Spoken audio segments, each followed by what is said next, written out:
The morning sun cast long shadows across the manicured gardens of Clarence's house as Camilla Parker Bowles stood at the window of her private study, her fingers trembling slightly as she held the telegram that had arrived just minutes earlier. The ornate paper bore the official seal of the palace, and its contents would forever alter the delicate balance she had spent decades carefully constructing within the royal family. Charles had been unusually quiet during breakfast, his eyes avoiding hers as he methodically buttered his toast and sipped his Earl Grey tea. She had attributed his distant demeanor to the mounting pressures of his royal duties, the endless stream of engagements and state affairs that seemed to consume more of his time with each passing year. But now, as she read the formal language of the document before her, she understood the true reason for his cold silence. The telegram was addressed to her personally, signed by Charles himself, and its message was as clear as it was devastating. Her family would no longer be welcome at any official royal functions. The Parker Bowles name would be quietly but permanently removed from all future guest lists, their invitations revoked, their presence no longer deemed appropriate for the circles in which she now moved as the future queen consort. Camilla's breath caught in her throat as she read the final paragraph, which detailed the immediate implementation of this decision. Her children, Tom and Laura, would be barred from attending the upcoming state dinner with the French president. Her sister Annabelle would no longer receive invitations to garden parties at Buckingham Palace. Even her elderly father, Major Bruce Shand, a decorated war hero who had served his country with distinction, would be excluded from the military ceremonies he had attended for years as an honored guest. The irony was not lost on her that the very family who had supported her through the darkest years of public scrutiny and media persecution would now be cast aside to protect the institution she had fought so hard to join. The same institution that had once viewed her as an outsider, a divorced woman whose relationship with Charles had scandalized the nation, now demanded the ultimate sacrifice from her loyalty to her own blood. She remembered the early days of her relationship with Charles, when their love affair was conducted in shadows and whispered conversations. The media had been relentless in their pursuit of any scandal, any hint of impropriety that could be exploited for headlines. Her family had stood by her then, enduring their own share of unwanted attention and criticism, never once suggesting that she should abandon her feelings for the heir to the throne. Tom had been just a teenager when photographers began camping outside their family home, their telephoto lenses trained on every window in hopes of capturing a glimpse of the woman who had captured the prince's heart. Laura, even younger, had to be escorted to school by security guards as reporters shouted questions about her mother's relationship. Yet neither of her children had ever expressed resentment or asked her to choose between their privacy and her happiness. Major Shand had weathered the storm with characteristic military stoicism, his ramrod-straight posture never wavering even as tabloid newspapers dissected his daughter's every move. When Charles had finally asked for his permission to marry Camilla, the old soldier had looked the prince directly in the eye and asked only one question. "Will you make her happy?" Charles had answered without hesitation, and Major Shand had given his blessing with a firm handshake and a nod of approval. Annabelle had been her closest confidant through it all, the sister who listened without judgment as Camilla struggled with the impossible choice between public duty and private desire.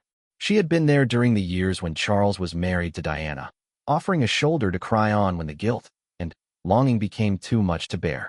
She had celebrated when Charles was finally free to marry for love, and she had stood proudly beside Camilla on their wedding day, tears of joy streaming down her face as she watched her sister achieve the happiness she deserved. Now, as Camilla stared at the official document that would sever these precious bonds, she felt a profound sense of betrayal that went beyond words. Charles had made this decision without consulting her, without even the courtesy of a conversation about the implications for her family relationships. The man who had once promised to love and protect her had chosen to protect the crown instead, sacrificing her most cherished relationships on the altar of royal protocol. The sound of footsteps in the corridor outside her study made her quickly fold the telegram and slip it into her desk drawer. She could not let Charles see the effect his decision was having on her, not yet. She needed time to process this devastating blow, time to find a way to explain to her family that their unwavering support had been repaid with banishment from her new life. A soft knock on the door interrupted her thoughts, and Charles entered without waiting for permission, his face carefully composed in the neutral expression he had perfected during decades of public appearances. He moved to the window beside her, his hands clasped behind his back as he gazed out at the gardens where they had walked together on so many peaceful mornings. "I trust you received my communication," he said quietly, his voice betraying no emotion. The decision was not made lightly, but it was necessary for the future of the monarchy.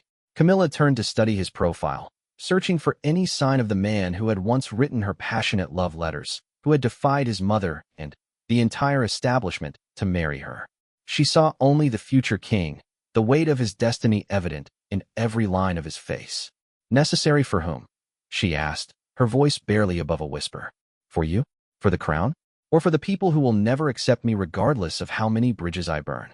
Charles finally met her gaze, and for a moment she glimpsed the conflict he was trying so hard to hide. "For all of us," he replied. "The monarchy must be above reproach, beyond question. Your family's past associations, their connections to people who have spoken critically of the institution, they create vulnerabilities we cannot afford." "Past associations?" Camilla repeated, her voice rising slightly. "You mean the time my brother defended me in the press when they called me a homewrecker? Or when my father refused to give an interview to that journalist who wanted dirt about our family? Those associations. You know it goes deeper than that," Charles said, his tone growing firmer. "Tom's business dealings with that publishing company that serialized Andrew Morton's book about Diana. Laura's friendship with people who have been openly critical of the royal family. Your sister's involvement with that charity that questioned our spending on royal residences. These things matter, Camilla. They create narratives that our enemies can exploit." Camilla felt her heart breaking as she listened to him reduce her family's lives to a series of political calculations. These were not abstract threats to be neutralized, but real people who had loved and supported her unconditionally.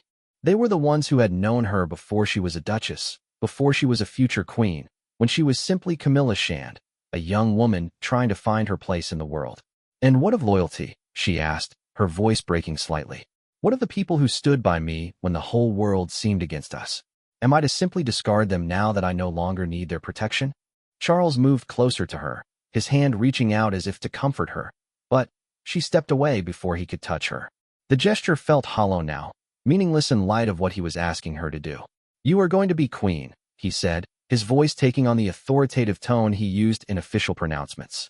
"That role requires sacrifices that ordinary people cannot understand. Your first loyalty must be to the crown, to the institution that will outlive us all." "And what of my loyalty to you?" she asked, turning away from him to face the window once again. "I sacrificed my reputation, my privacy, my peace of mind to be with you. I endured years of hatred and criticism, all because I believed in our love. Now you ask me to sacrifice the only people who believed in me." The silence stretched between them, heavy with the weight of unspoken truths. Outside, the gardeners continued their work, trimming hedges and tending flower beds with the same methodical precision that characterized every aspect of royal life. Everything in its proper place, every rough edge smoothed away, every potential source of controversy carefully eliminated. Charles cleared his throat, the sound sharp in the quiet room. "The arrangements have already been made," he said, his voice regaining its official cadence. "Security has been briefed on the new protocols. The guest lists have been updated. It is done, Camilla." She closed her eyes, feeling the full weight of his words settle over her like a shroud. "It is done. Not, it will be done, or it must be done, but it is done. Past tense. Final. Irrevocable." He had not come to discuss the decision with her. He had come to inform her of it, to ensure her compliance with a fait accompli. When she opened her eyes again, Charles was gone, the door closing softly behind him with a click that seemed to echo through the empty room. She was alone now, truly alone in a way she had never been before. Even during the darkest days of her affair with Charles, when the press had been at its most vicious and the public at its most condemning, she had always known that her family stood with her. The irony struck her with painful clarity. In winning the ultimate prize, in achieving the position that millions of women could only dream of, she had lost the very thing that had made her worthy of love in the first place. Her humanity, her connections to the people who had shaped her into the woman Charles had fallen in love with, had been deemed incompatible with her royal destiny. She moved to her desk and pulled out the telegram once more, reading its formal language with new eyes. Each phrase was carefully crafted, each word chosen for maximum legal protection and minimum emotional impact. It was the language of bureaucracy, of institutional power asserting itself over individual desire.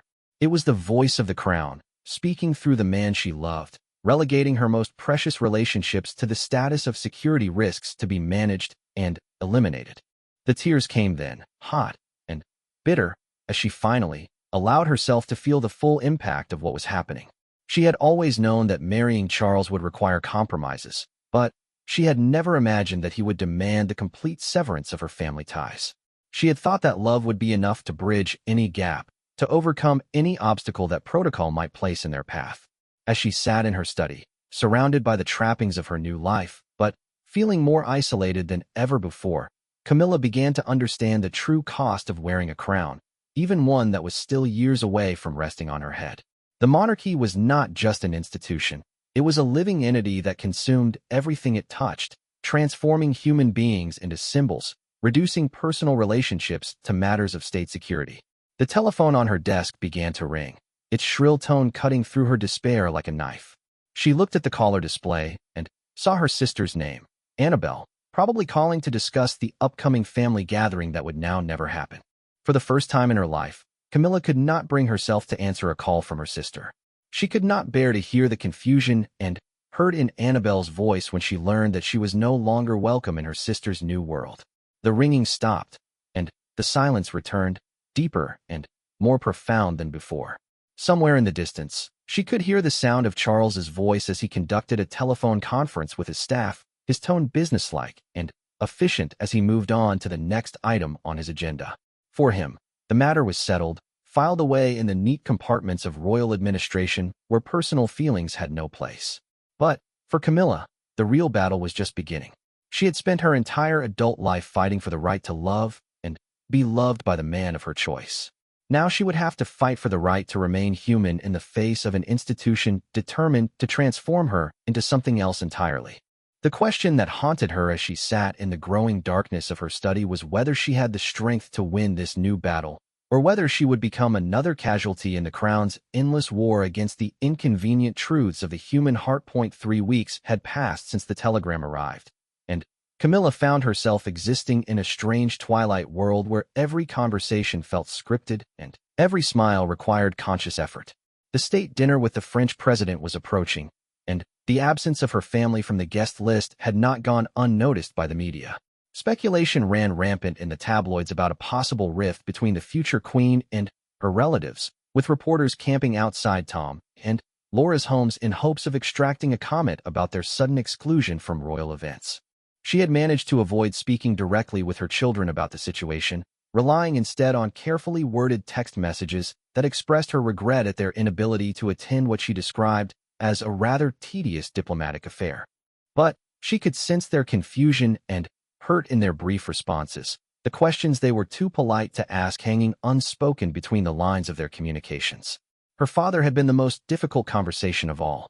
Major Shand, now in his 80s but still sharp as the ceremonial sword he had carried as a young officer, had telephoned her directly when his invitation to the upcoming military commemoration ceremony failed to arrive.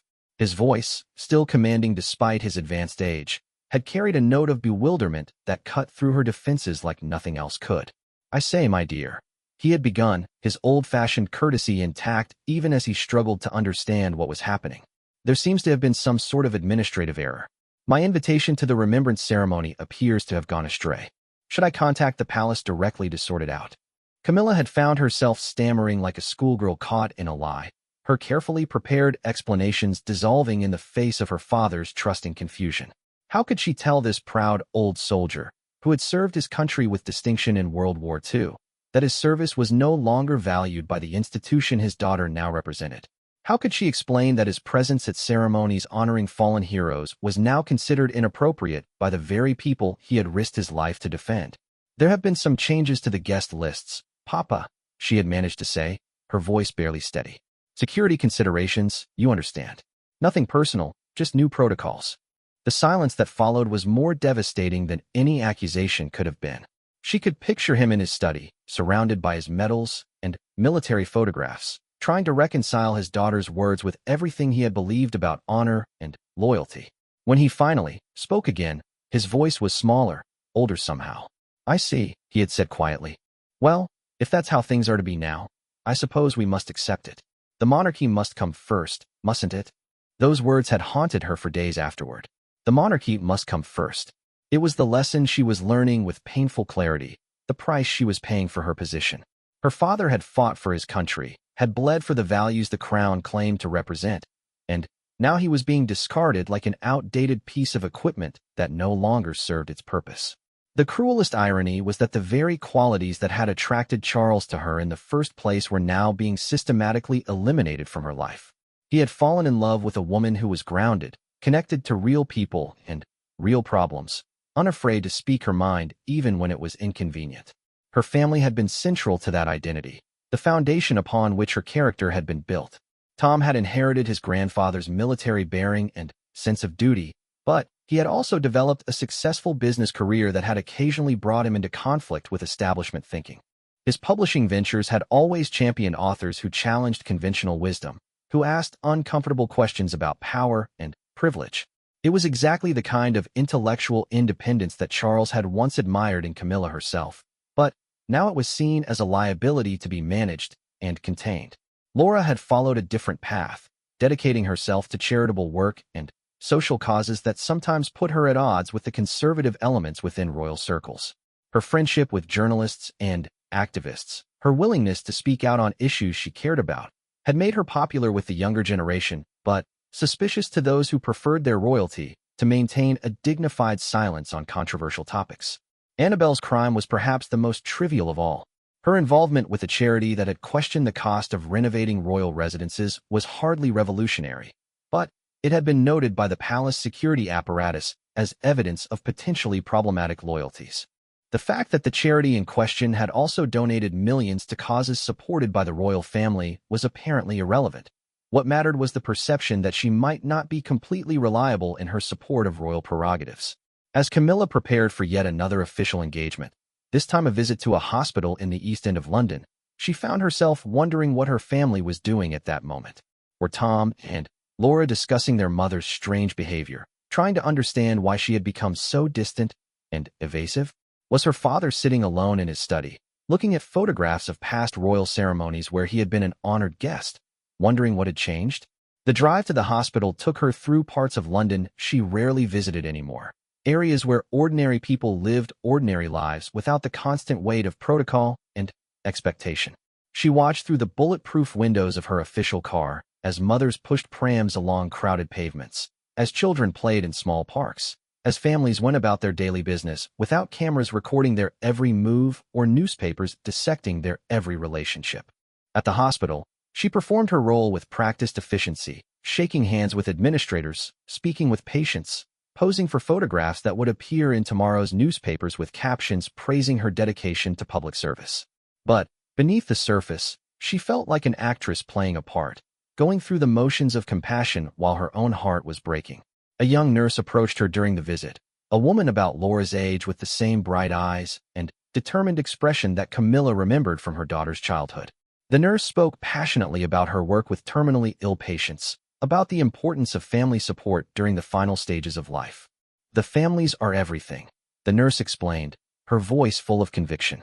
When someone is dying, when they're facing the end, it doesn't matter what else they've achieved or what titles they hold. What matters is having the people who love them close by, holding their hand, reminding them that they matter. Camilla felt the words like physical blows, each sentence a reminder of what she was sacrificing in service to an institution that would outlive them all.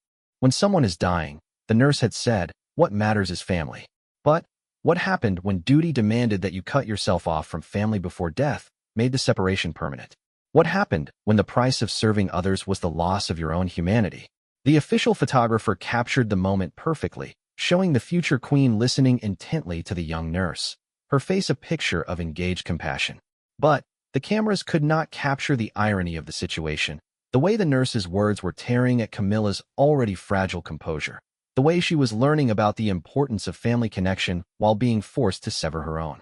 Back at Clarence's house that evening, she found Charles waiting for her in the drawing room, a sheaf of papers in his hand and a satisfied expression on his face. The French president's visit had gone smoothly, he reported, without any of the complications that might have arisen from controversial guest lists or awkward family dynamics. The absence of the Parker Bowles family had not been noticed by the diplomatic corps, and The media coverage had focused entirely on matters of state rather than personal relationships. "You see," he said, settling into his favorite armchair with the air of a man whose judgment had been vindicated. "The decision was correct. Clean, efficient, no unnecessary distractions."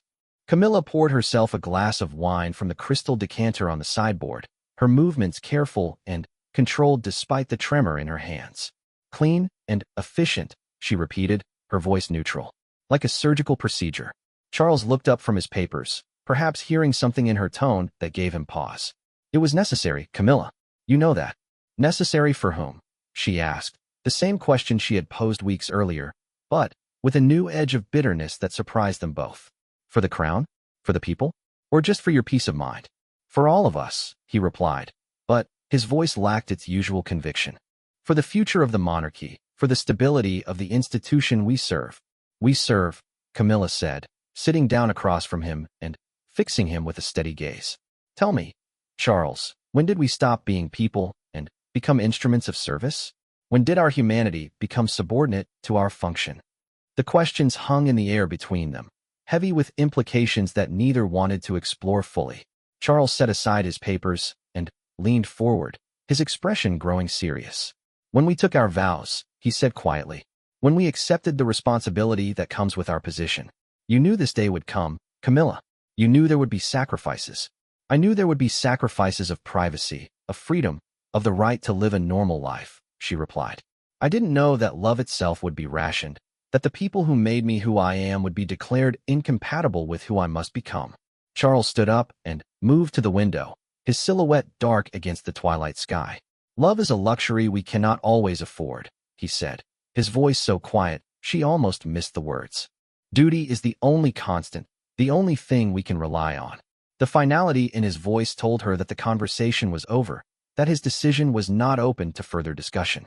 But, as she watched him standing alone at the window, she realized that he was as much a prisoner of the system as she was, perhaps more so. He had been born into this life, raised from childhood to understand that personal desires were always secondary to institutional needs. The difference was that he had accepted this reality decades ago, had made his peace with the trade-offs required by his destiny. She was still fighting against it, still hoping to find a way to serve the crown without sacrificing her soul. But, with each passing day, that hope seemed more naive, more impossible to sustain. That night, as she lay in bed listening to the sounds of London beyond the walls of Clarence House, Camilla made a decision that would have far-reaching consequences. She would not simply accept the severing of her family ties without a fight. If Charles had made his choice to prioritize the institution over their relationships, then she would make her own choice about how to respond to that betrayal. She began to plan a meeting with her family, a gathering where she could explain the situation honestly and ask for their understanding, if not their forgiveness. It would be a violation of Charles's directive, a direct challenge to his authority and judgment. But she could not live with herself if she allowed her most precious relationships to die without at least attempting to save them. The risk was enormous. If Charles discovered her defiance, if the media learned about her secret meeting with her banned family members, the consequences could be catastrophic for both her marriage and her future role. But, as she drifted off to sleep, she knew that some things were worth the risk, that maintaining her humanity was more important than maintaining her position. Tomorrow, she would begin the delicate process of reaching out to Tom, Laura, Annabelle, and her father, arranging a clandestine reunion that would give her the chance to preserve the bonds that Charles had tried to destroy.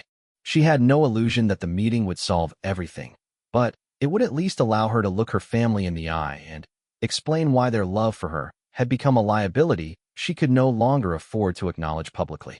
The plan was dangerous, possibly career-ending, but it was also the first thing in weeks that had made her feel like herself again. If she was going to lose her family, if she was going to sacrifice her most important relationships on the altar of royal duty, then she would at least make sure they understood that the choice was not hers, that her love for them had not diminished even as she was forced to hide it from the world. The abandoned tea room in Richmond Park had once been a favorite meeting place for Camilla and her family during her early days with Charles, when their relationship was still a closely guarded secret, and they needed neutral territory for private conversations. The building had been closed to the public for renovations 2 years earlier, but the work had never been completed, leaving it empty and forgotten in a quiet corner of the vast royal park. It was here that Camilla had arranged to meet her family, sending carefully coded messages through intermediaries to avoid detection by the security services that now monitored her communications. The irony was not lost on her that she was using the same methods of clandestine communication that she and Charles had once employed to conduct their affair, except now she was hiding from her husband instead of from the world. She arrived first, having convinced her personal protection officer that she needed some quiet time to walk in the park and reflect on an upcoming speech. The lie came easier than she had expected, another small indicator of how much she had changed in recent weeks. The Camilla of old had been refreshingly honest, sometimes to a fault, but the new Camilla was learning to navigate a world where truth was often an inconvenience to be managed rather than a principle to be upheld. The tea room was dusty and dim, its windows clouded with neglect, and its furniture covered in paint-stained sheets. But it offered complete privacy, and that was all that mattered. She chose a table near the back, away from the windows, and waited for her family to arrive with a mixture of anticipation and dread that made her stomach churn. Tom came first, his usually confident demeanor subdued as he surveyed the abandoned room with the practiced eye of someone who had learned to be suspicious of unexpected meetings. At 45, he had inherited his mother's quick wit and his father's military bearing, but success in the publishing world had also given him a healthy skepticism about the motivations of powerful people. He kissed his mother's cheek with his usual warmth, but she could see the questions in his eyes. "Cloak and dagger stuff, Mother," he said, settling into the chair across from her with a wry smile that didn't quite mask his concern. "Should I be worried that you've taken up espionage as a hobby?" Before she could answer, Laura arrived with characteristic punctuality, her stride purposeful despite the uncertainty that clouded her features. At 38, she had developed into a formidable advocate for the causes she supported, with the kind of passionate conviction that reminded Camilla of her own younger self. But there was a wariness in her approach now, a defensive posture that spoke to the confusion and hurt of recent weeks. "This is all very mysterious," Laura said, embracing both her mother and brother before taking her seat. "I half expected to find Secret Service agents hiding behind the furniture." The comment was meant to be lighthearted, but it carried an edge of real anxiety that made Camilla wince. Her children had grown up in the shadow of her relationship with Charles, had learned to live with a level of public scrutiny that would have destroyed most families. But they had never had to fear their own government, never had to worry that their associations might be seen as threats to national security. Annabelle arrived last, having taken a circuitous route through the park to ensure she wasn't followed. At 52, she possessed the same combination of elegance and strength that had always characterized the Shand women, but the strain of recent weeks was evident in the tight lines around her eyes and the careful way she surveyed their surroundings before sitting down. "I feel like I'm in a spy novel," she said, but there was no humor in her voice. "What's this about, Camilla? Why all the secrecy?" Major Shand had been the last to confirm his attendance, and when he finally appeared in the doorway of the tea room, Camilla felt her throat tighten with emotion. At 83, he moved more slowly than he once had, but his posture remained ramrod straight, and his eyes were as sharp as ever. He was dressed in his usual country attire, tweeds and polished brogues that spoke to a lifetime of tradition and service, but there was something diminished about him, a quality of bewilderment that cut through her defenses like nothing else could. "My dear," he said, making his way carefully to the table where his family waited. "I must say, this is all rather irregular. Are we staging some sort of family coup?" The attempt at levity fell flat in the heavy atmosphere of the abandoned tea room, and Camilla knew she could delay no longer. She had rehearsed this moment for days, had practiced different versions of the speech she needed to give, but now that the time had come, all her carefully chosen words seemed inadequate to the task before her. "I need to tell you something," she began, her voice steadier than she felt. "Something that will change everything between us, and I need you to understand that it's not my choice." The silence that followed was complete, broken only by the distant sound of traffic from the main road through the park. For pairs of eyes watched her with expressions ranging from concern to dread, and she realized that on some level, they already knew what was coming. She pulled out the telegram, now creased and worn from repeated readings, and placed it on the dust-covered table between them. The official seal of the palace seemed to glow in the dim light, its authority unmistakable even in this forgotten place. "Charles has decided that our family poses a security risk to the monarchy," she said, the words coming out in a rush before she could lose her nerve. You are no longer welcome at any official functions. Your invitations have been revoked, your names removed from all guest lists. It's permanent. The reaction was immediate, but varied. Tom leaned back in his chair as if he had been physically struck, his face cycling through shock, anger, and, finally, a grim understanding.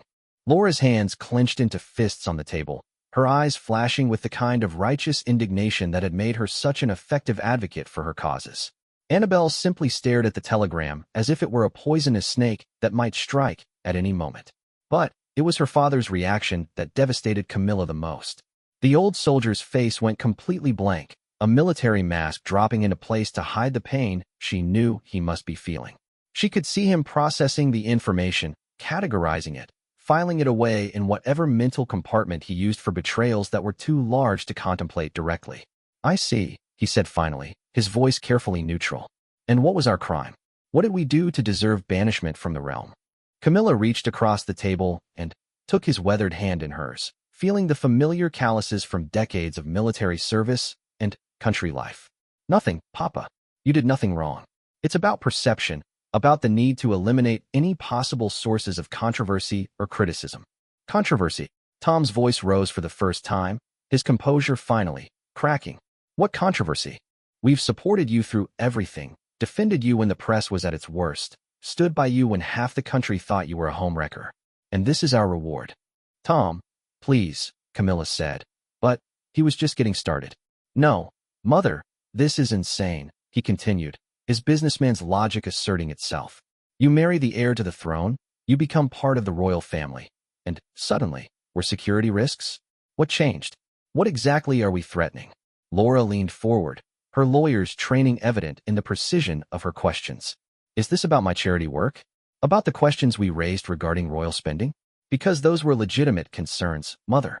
We weren't attacking the monarchy. We were asking for accountability. And what about my publishing company? Tom added. Is it because we published that biography of Diana? That was 15 years ago, and it was a bestseller. Since when is commercial success a crime against the crown? Annabelle had remained silent during this exchange, but now she spoke with the quiet intensity that Camilla remembered from their childhood arguments. It's not about what we've done, she said. It's about what we might do.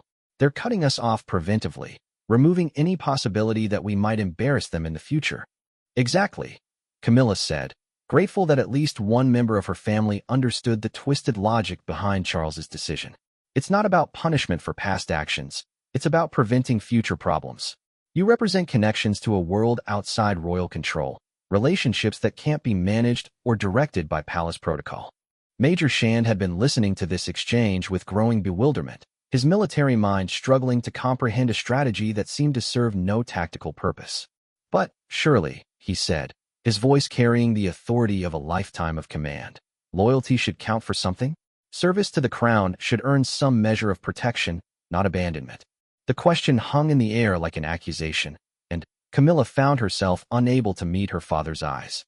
How could she explain to this decorated veteran that loyalty was now seen as a liability, that service to the crown had been redefined to exclude anyone who wasn't directly under royal control? The monarchy is changing, Papa, she said finally. Charles believes it needs to be more insular, more protected from outside influences. Modern threats require modern solutions. Modern threats, he repeated, as if testing the words for meaning. Are we modern threats, my dear? Is your old father, who served his country in war and peace for over 60 years, now considered a danger to the institution he helped protect? The question broke something inside Camilla, and she felt tears beginning to form despite her determination to remain strong. Not you personally, Papa, but your independence, your willingness to speak your mind, your connections to people who might not always support royal decisions. That's what they fear.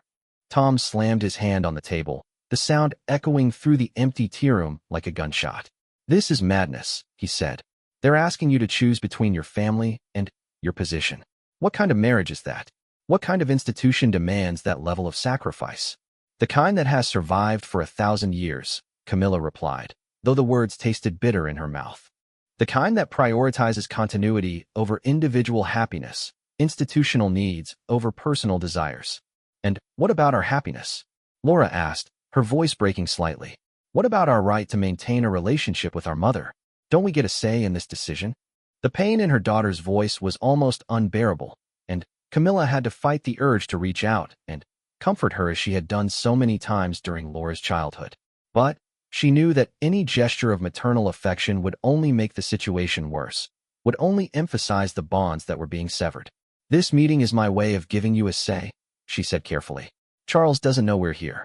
He's forbidden me from having any contact with you outside of the most basic family obligations. But I couldn't let you simply disappear from my life without an explanation." Annabelle leaned forward, her expression intense. "So what happens now? Do we pretend we don't know each other? Do we cross the street if we see you in public?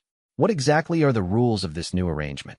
The practical questions forced Camilla to confront the reality of what Charles was demanding. She had been so focused on the emotional impact of the separation that she hadn't fully considered the logistics of maintaining a relationship in secret. "I don't know," she admitted. "I suppose we'll have to find ways to stay in touch that can't be traced back to official channels. Private meetings like this one, coded communications, perhaps intermediaries who can pass messages between us." "Like criminals," Tom said bitterly. "Like we're part of some conspiracy against the state instead of a family trying to maintain their relationships." "That's exactly what we are," Laura said, her lawyer's mind cutting straight to the heart of the matter. "By meeting here today, by planning to stay in contact despite Charles's directive, we're conspirators. We're plotting against the crown." The word hung in the air between them, stark and unforgiving. Conspirators. It was a term laden with historical weight, carrying implications of treason and betrayal that none of them had ever imagined would apply to their family gatherings. Major Shand straightened in his chair, his military training asserting itself in the face of this new tactical situation. "If we're to be conspirators," he said with grim determination, "then we must be smart about it. No telephone calls, no emails, no written communications that can be intercepted. Everything must be verbal, face-to-face, untraceable." "Papa, you don't understand," Camilla said desperately. "If we're caught, if Charles discovers that I've defied his orders, the consequences could be catastrophic. My position, my marriage, everything could be destroyed." "And if we don't try," he replied with the steady courage that had carried him through decades of military service, "then they've already destroyed the most important thing of all. They've destroyed our family." The simple truth of his statement settled over them like a shroud, and Camilla realized that her father was right. Charles's directive was not just about protocol or security. It was about the fundamental question of what kind of person she was willing to become in service to the crown. Was she prepared to sacrifice the relationships that had shaped her in order to protect an institution that would outlive them all? As she looked around the table at the faces of the people who had loved and supported her unconditionally, who had stood by her through scandal and triumph alike, she knew that the answer was no. She would find a way to maintain these precious bonds, even if it meant living a double life, even if it meant risking everything she had worked so hard to achieve. "All right," she said, her voice growing stronger with each word. "If we're going to be a conspiracy, then we need to be organized about it. We need codes, we need secure meeting places, we need a way to stay connected without leaving evidence." For the first time since entering the tea room, her family smiled, recognizing the determination that had carried their daughter and sister through so many previous battles.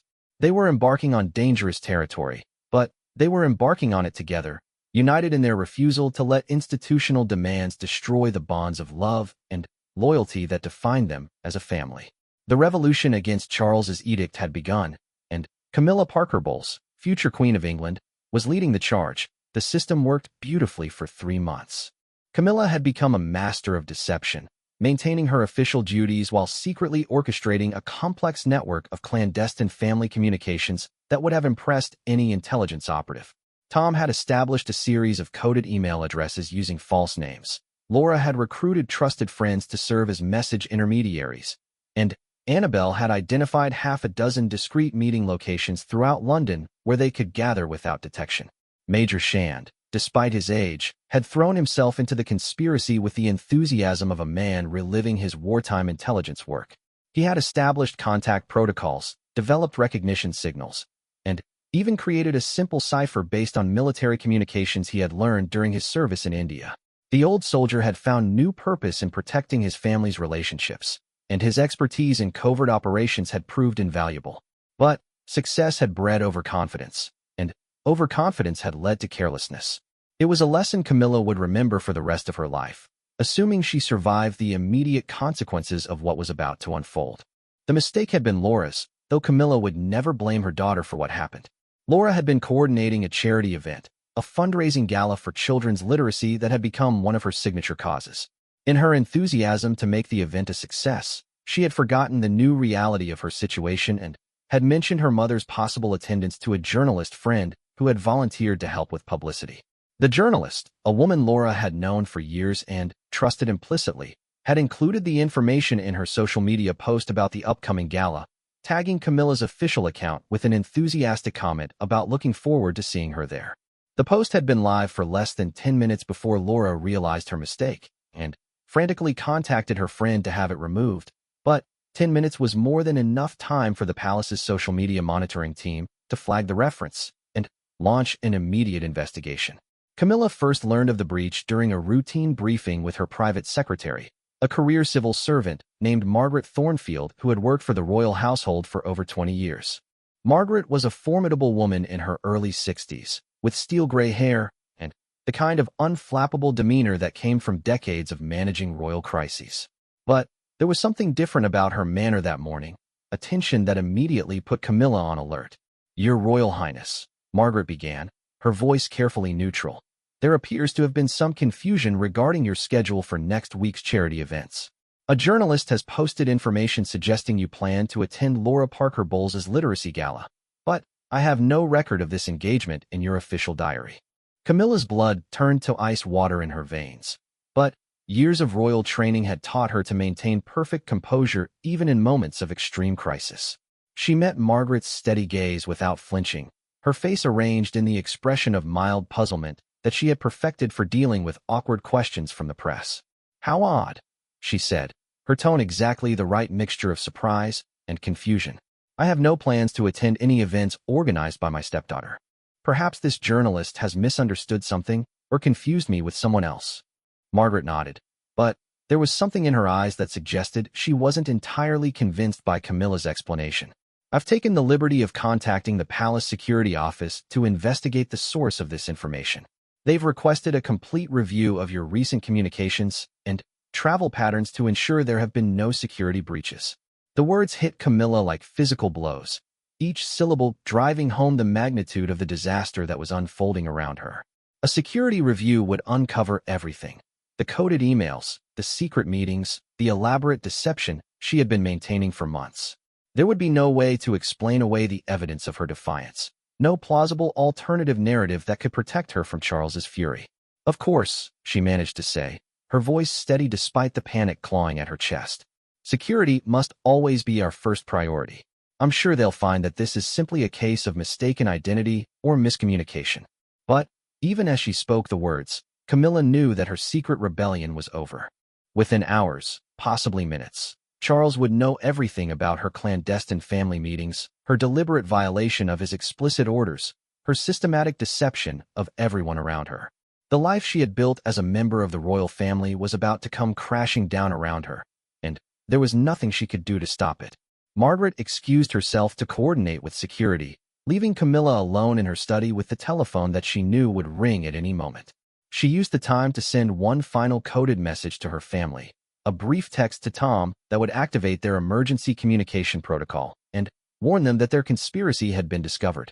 It was too late to save herself, but perhaps she could still protect them from the worst of the fallout. The call came 47 minutes later, just as she was finishing her morning correspondence. Charles's voice was deadly quiet when she answered, with the kind of controlled fury that was far more terrifying than shouting would have been. "My study." Now, the line went dead before she could respond, and Camilla knew that her worst fears were about to be realized. She made her way through the corridors of Clarence's house with the measured pace of a condemned prisoner walking to the gallows, nodding politely to staff members who had no idea they were witnessing the final moments of her role as future queen. Charles was standing behind his desk when she entered, his face a mask of cold rage that made her blood freeze in her veins. Spread across the polished wood surface were dozens of photographs, documents, and transcripts that chronicled every aspect of her secret rebellion. The evidence was overwhelming and undeniable.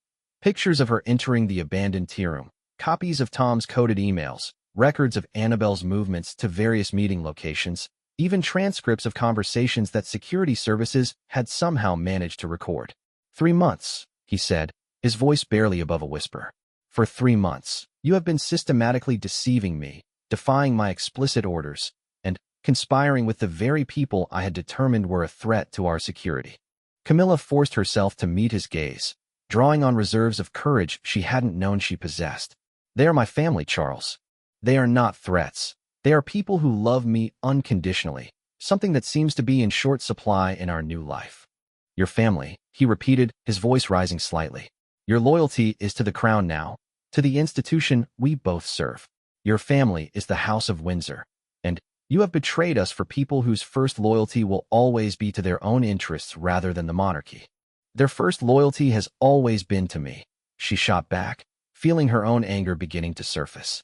They have supported me through every scandal, every crisis, every moment when the world seemed determined to destroy me. And you asked me to discard them like yesterday's newspaper because they might embarrass you at a dinner party. Charles moved around the desk to face her directly, and for the first time in their relationship, Camilla felt genuinely afraid of the man she had married. There was something in his eyes that went beyond anger, a kind of cold calculation that spoke to the absolute nature of royal power when it chose to assert itself. You seem to misunderstand the nature of your position, he said, his voice regaining its deadly calm. You are not Camilla Shand anymore, free to make decisions based on personal sentiment. You are the future queen consort, and every choice you make reflects on the crown. Your secret meetings, your coded communications, your deliberate defiance of security protocols, they don't just endanger you. They endanger the entire institution. And what about my happiness? She asked, her voice breaking slightly. What about my right to maintain relationships with the people who made me who I am? Do I forfeit all of that when I put on a tiara? Yes, he said simply, the single word falling between them like a blade. That is exactly what you forfeit. Happiness is a luxury we cannot afford when duty calls. Personal relationships are expendable when they conflict with institutional needs. The stark brutality of his response left her speechless for a moment, forcing her to confront the true cost of her position in terms she had never fully understood before. She had always known there would be sacrifices, but she had never imagined that Charles would demand the complete elimination of her emotional connections to anyone outside the royal family. And if I refuse, she asked, her voice barely audible. If I choose my family over your institution? Charles returned to his desk and gathered up the surveillance photographs, his movements deliberate and final. Then, you will discover that your family is not the only thing you can lose. The threat was unmistakable, and Camilla felt the last of her defiance crumble in the face of its implications. She was not just risking her own position. She was risking Charles's future as king, the stability of the monarchy itself, everything they had worked toward for decades. The weight of that responsibility was crushing, but it was also clarifying in a way that her personal desires could never be. What do you want me to do? She asked, the words coming out like a confession of defeat. You will contact each member of your family personally, he said, his voice resuming its official tone. You will explain that your previous communication was a momentary lapse in judgment, a mistake that will not be repeated. You will make it clear that any future attempts to contact you will be considered harassment and will be dealt with accordingly by palace security. Charles, please, she began, but he held up a hand to silence her. Furthermore, he continued, you will undergo a complete security review to ensure that no other breaches have occurred. Your communications will be monitored, your movements tracked, your interactions recorded until we can be certain that you understand the true nature of your obligations. The clinical precision of his demands made it clear that this was not a negotiation, but a surrender ceremony. Charles had won completely, and now he was dictating the terms of her capitulation with the same attention to detail that characterized his approach to state affairs. And if I comply? She asked, though she already knew the answer. Then, we move forward, he said. Your family receives no further contact from you, no acknowledgement of their existence, no recognition of your shared history. They become strangers to you, and you become a stranger to them. That is the price of your position, Camilla. That is what it means to serve the crown. As she listened to him outline the terms of her family's banishment, Camilla realized that she was witnessing more than just the end of her secret rebellion. She was witnessing the death of the woman she had been, the final transformation from Camilla Shand into an instrument of royal policy. The person who had loved and laughed and fought for her family was being systematically dismantled and replaced by something else entirely, something that would serve the monarchy's needs without question or hesitation. The choice, if it could still be called a choice, was no longer between her family and her position. It was between preserving some vestige of her humanity and accepting complete absorption into an institution that recognized no loyalty higher than its own survival. Charles was not just asking her to abandon her family. He was asking her to abandon herself. And, as she stood in his study, surrounded by the evidence of her failed rebellion and the crushing weight of royal expectations, Camilla began to understand that she might not be strong enough to refuse him. The machine of monarchy was too powerful, too ruthless in its demands, too willing to sacrifice individual happiness for institutional stability. She was trapped, and Charles knew it. Her family was trapped, and Charles knew that too. The only question now was whether she would accept her cage gracefully or whether she would destroy herself fighting against bars that were far too strong to break. The telephone on Charles's desk began to ring, and he answered it with the brisk efficiency that characterized all his official communications. As she listened to him discussing the next day's engagements, the upcoming state visits, the endless machinery of royal duty, Camilla realized that for him, this conversation was already over. Her crisis of conscience was simply another administrative matter to be resolved and filed away, no different from any other challenge to royal protocol. When he hung up the phone and turned back to her, his expression had already shifted to the neutral professionalism that he used for all his official interactions. The man who had threatened to destroy her life had been replaced by the prince who had a busy schedule to maintain. "I trust we understand each other," he said, his tone suggesting that the meeting was concluded. "Margaret has prepared a statement for you to review regarding your upcoming engagements. I believe you'll find everything in order." Dismissed like a junior staff member who had made an error in judgment, Camilla found herself walking back through the corridors of what she had thought was her home but now recognized as her prison. The faces of the staff members seemed different now, more watchful, more distant, as if they had already received instructions about her new status within the household hierarchy.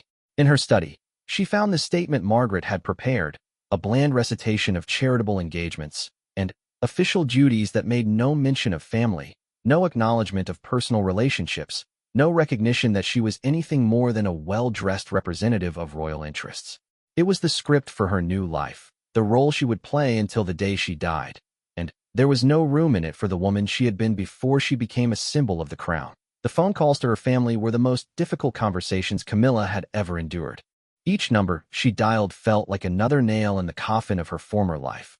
Each voice that answered filled her with a pain so sharp it was almost physical. She had rehearsed the words Charles had demanded she speak, but when the moment came to actually utter them, they felt like glass in her throat. Tom had answered on the second ring, his voice warm with the affection that had always characterized their relationship. "Mother, I was hoping you'd call. I've been worried sick since I got your emergency message. What's happening?" "Tom," she had begun, her voice already shaking despite her determination to remain strong. "I need to tell you something important, and I need you to listen carefully without interrupting." The change in her tone had been immediate and unmistakable. Tom's warm greeting had died in his throat, replaced by the cautious wariness of someone who sensed that terrible news was coming. "I made a mistake," she continued, forcing herself to speak the words Charles had insisted upon. "My behavior over the past few months, the secret meetings, the coded communications, all of it was wrong. I allowed my personal feelings to override my duty to the crown, and I put all of us at risk." "Mother, what are you talking about?" Tom's voice had carried a note of desperation that cut through her defenses like a knife. "Risk? What risk? We were just trying to maintain our family relationships despite impossible circumstances." "No," she said firmly, hating herself for every word, but knowing there was no alternative. "We were engaging in activities that undermined royal security, that created vulnerabilities Charles and his advisors couldn't ignore. I was selfish, Tom. I was thinking only of my own desires instead of the greater good." The silence that followed had been deafening, filled with the weight of Tom's dawning understanding of what she was really saying. When he finally spoke again, his voice was hollow with disbelief. "They got to you," he said. "They broke you down and forced you to choose, and you chose them over us." "I chose my duty over my personal preferences," she corrected, though the words tasted like poison. "I chose the stability of the institution over the comfort of familiar relationships.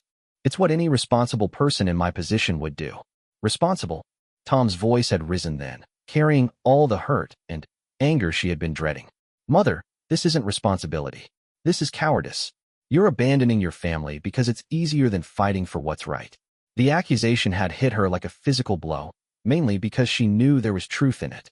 But she forced herself to continue with the script Charles had provided, each word a betrayal of everything she had once stood for.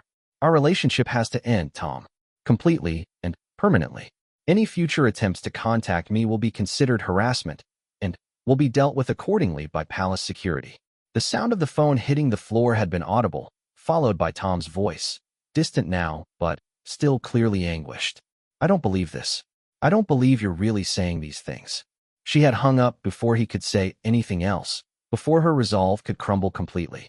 But the damage was done, and she knew that the warm, supportive relationship she had enjoyed with her son for 45 years was over forever. The call to Laura had been even worse, if such a thing were possible. Her daughter had listened in stunned silence as Camilla delivered the same prepared statement, the same cold rejection of their family bonds. But when the script was finished, Laura's response had been swift and devastating. "This is about my social media mistake, isn't it?" she had said, her voice thick with guilt and self-recrimination. "I destroyed our family because I forgot to be careful for 10 minutes. I ruined everything because I was so excited about my charity work that I forgot we were living in hiding." "No, Laura," Camilla had tried to say, but her daughter had cut her off. "Yes, it is. I know it is. And now you hate me for it, don't you? You hate me for being careless, for forcing you into this impossible situation where you had to choose between your family and your crown." "I don't hate you," Camilla had whispered, her composure finally beginning to crack. "I could never hate you." "Then, fight for us," Laura had pleaded, her voice breaking with desperation. "Fight for your family the way you fought for Charles all those years when the world was against you. Show some of that courage now, when it matters most." But Camilla had already used up all her courage in her failed rebellion, and now there was nothing left but the hollow shell of duty that Charles demanded. "I can't," she had said simply. "I'm sorry, Laura, but I can't." The conversation with Annabelle had been perhaps the most painful of all, because her sister had understood immediately what was happening and why. There had been no arguments, no pleading, no desperate attempts to change her mind. Just a quiet acceptance that spoke to Annabelle's deep understanding of the forces that shaped royal life. "I'm proud of you for trying," Annabelle had said when Camilla finished her rehearsed rejection. "For 3 months, you were yourself again. You were the sister I grew up with, the woman who would fight heaven and hell for the people she loved. I'll always treasure that time, even if it's over now." "Annabelle," Camilla had begun, but her sister had gently cut her off. "I understand, darling. I understand better than anyone what they're asking of you, and I understand why you can't refuse them. Just promise me one thing." "What?" "Don't let them take away your memories of us. Don't let them convince you that our love was wrong or dangerous or something to be ashamed of. Whatever else they do to you, whatever else they take away, keep that. Keep the knowledge that you were loved for who you were, not what you represented." Camilla had broken down completely then, sobbing into the phone as years of suppressed emotion finally overwhelmed her carefully maintained composure. "I love you too," she had managed to say through her tears. "I love all of you so much, and I'm so sorry for what I have to do."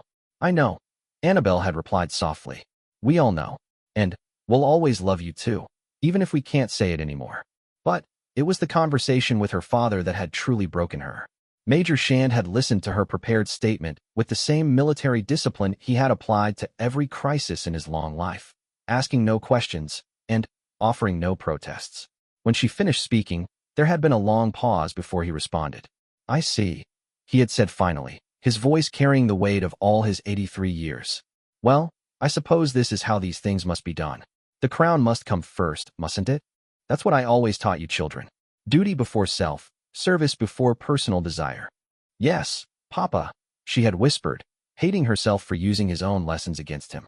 "I want you to know," he had continued, his voice growing stronger, "that I'm proud of the woman you've become. I'm proud of your service to the crown, proud of your dedication to duty, proud of your willingness to make the hard choices that leadership requires." The words had been meant as comfort, she knew, but they had felt like daggers to her heart. Her father was proud of her for abandoning him, proud of her for choosing duty over love, proud of her for becoming exactly the kind of person the monarchy required her to be. "I love you, Papa," she had said, knowing it would be the last time she would ever speak those words to him. "And I love you, my dear girl. I always have, and I always will, regardless of what the future brings." The line had gone dead then, and Camilla had sat in her study for hours afterward, staring at the phone and wondering if she had just made the worst mistake of her life. She had chosen Charles and the crown over her family, chosen institutional stability over personal happiness, chosen duty over love. But in making that choice, she had also chosen to become someone she wasn't sure she recognized anymore. The weeks that followed were a blur of official engagements and public appearances, each one a performance in which she played the role of the devoted future queen consort with increasing skill and decreasing enthusiasm. The media praised her dedication, her grace under pressure, her obvious commitment to her royal duties. But behind the carefully maintained facade, Camilla felt herself dying a little more each day. She attended charity galas where she once might have seen Laura's bright face in the crowd, but now there were only strangers. She visited military ceremonies where her father should have been seated in the place of honor, but his chair remained conspicuously empty. She participated in cultural events where Tom's publishing contacts might have provided interesting conversation, but now she spoke only to carefully vetted guests whose loyalty to the crown was beyond question. The isolation was complete and devastating. Charles had won his battle for her absolute loyalty, but in winning, he had also destroyed the very qualities that had made her worth winning in the first place. The woman who had captured his heart with her warmth, her humor, her connection to real people and real problems, had been systematically eliminated and replaced by a perfectly trained royal automaton. 3 months after the phone calls, Camilla received word that her father had suffered a massive heart attack. The news came through official channels, delivered with the same neutral professionalism that characterized all communications about her former family. Major Shand was in hospital, the message informed her, but his condition was stable and he was expected to recover. She had asked Charles for permission to visit her father, just once, just to ensure that he was receiving proper care. The request had been denied without discussion or explanation. Royal protocol, he had informed her, did not permit contact with security risks, regardless of the circumstances. Major Shand had died 2 days later, alone except for the hospital staff who had tried desperately to save him. Camilla learned of his death through the same official channels that had informed her of his illness, a brief, factual report that conveyed no emotion and offered no condolences. The man who had served his country with distinction for over 60 years, who had raised his daughter to value duty and service above all else, had died without seeing her face or hearing her voice one final time. She had not been permitted to attend the funeral. Standing at the window of her study on the day her father was being laid to rest, Camilla finally understood the true cost of the crown she would someday wear. It was not just her family that had been sacrificed on the altar of royal duty. It was her soul, her humanity, everything that had made her worthy of love in the first place. Charles found her there hours later, still staring out at the gardens where she and her father had walked together during happier times. He approached her carefully, perhaps sensing the dangerous fragility of her emotional state. "I know this is difficult," he said quietly, "but you made the right choice. The crown must always come first." Camilla turned to look at him then, and for the first time in months, her face showed genuine emotion. But it was not grief or anger that he saw in her eyes. It was something far more frightening. It was emptiness, a complete absence of feeling that spoke to the depth of her transformation. "Yes," she said, her voice as hollow as her gaze. "The crown comes first. I understand that now." Charles should have been satisfied with her response, should have felt vindicated in his decision to force her compliance. Instead, he found himself looking at a woman he no longer recognized, a perfectly obedient royal consort who had been purchased at a price he was only beginning to understand. He had won his battle against her family, had secured her absolute loyalty to the institution they both served. But in doing so, he had lost the woman he had fallen in love with, the person whose warmth and humanity had made his life worth living. The crown had come first, just as he had demanded. But as he looked at the empty shell of the woman who would someday be his queen, Charles began to wonder if the victory had been worth the cost, if an institution built on such sacrifices could truly be worth preserving. Outside, the sun was setting over London, casting long shadows across the manicured gardens of Clarence House. Soon, darkness would fall, and another day in the life of the future king and queen would come to an end. But For Camilla Parker Bowles, the darkness had already fallen, and she was beginning to suspect that it would never lift again. She had chosen duty over love, the crown over her family, institutional stability over personal happiness. She had become exactly what Charles and the monarchy had demanded she become. But, in the process, she had lost everything that had made her human, everything that had made her worth saving in the first place. The transformation was complete, and there was no going back. The woman who had once been Camilla Shand was gone forever, replaced by a perfect royal puppet whose strings were pulled by forces far greater than any individual will or desire. She had won her crown, but, in doing so, she had lost herself. And, as she stood alone in her study, surrounded by the trappings of power but empty of everything that mattered, she finally understood the true meaning of the phrase that had haunted her for so long. The crown comes first. It came first, last, and always. Everything else, including love itself, was expendable.